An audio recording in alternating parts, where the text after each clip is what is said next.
นะครับผมยินดีต้อนรับเข้าสู่รายการไผ่บูทีวีกันด้วยนะครับผมวันนี้อยู่กับผมไผ่นะครับผมวันนี้จะมาสุ่มกาชาในเกมอนิเมะไฟเตอร์นะครับผมก็จะใช้เงิน252,000หรือ2,520,000นั่นเองครับผมก็เดี๋ยวผมจะชี้ให้ดูนะครับผมว่าตรงไหนครับผมเราจะใช้สุ่ม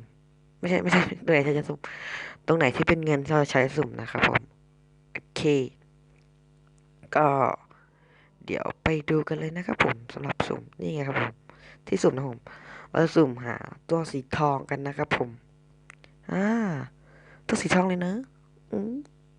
กูยังไม่ฟันเอาเพลงก่อนเลยเนี่ยครั้งแรกเนี่ยครั้งแรกเป็นไงเกลือเค็มปีต่อเนื่องอย่าหยุดเดี๋ยวมันจะเกินหนักกว่าเดิมต้องอย่าหยุดโอ้โห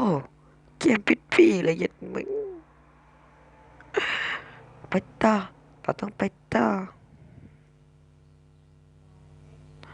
ว้าวเฮ้ยได้ตัวไอ้ชาบากี้เห็นไหมแม่นึกว่าตัวทองออกโอ้เกินไปตัวทองไม่ออกเฮ้ยอ้าวบากี้อีกแล้วอะไรวะเนี่ยโอ้ย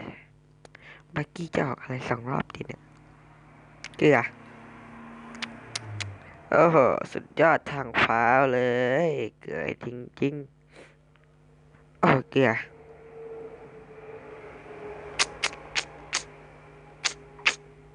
กดต่อไม่หยุดยั้ง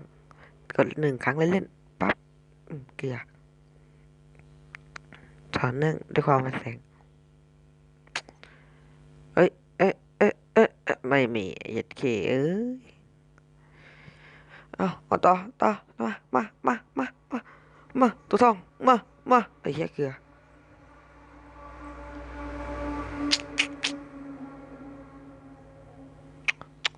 โอ้โหเกลือเอ้ยเอ้ยเฉยได้เอาดิโอ้โหเกลือโอ้โหเข็มพิษปีช่วงนี้ใครมีอะไรสับเข็มไหม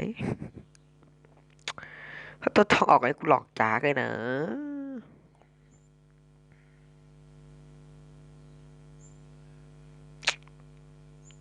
ต้องจัดหน่อยแล้วตัวทองต้องมันแล้วเสียไปเยอะแล้วนะเสียเป็นล้านแล้วนะมแหม่ very good ความเกินนี้ท่านได้แต่อะไรมา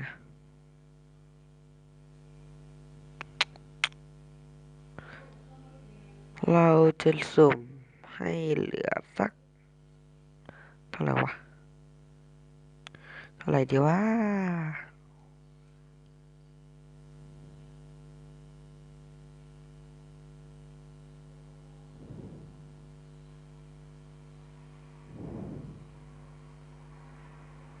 อืมฮะเมื่อกี้ยังไม่ใช่ครั้งท้ายเด้อ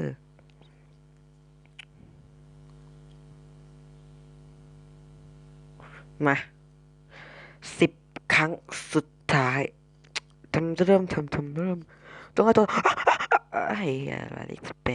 18อืมก็ครั้งสุดท้ายเป็นที่เรียบร้อยก็สำหรับวันนี้ก็อย่าลืมกดไลค์กดแชร์กด Subscribe ให้ช่องนี้ด้วยนะครับผม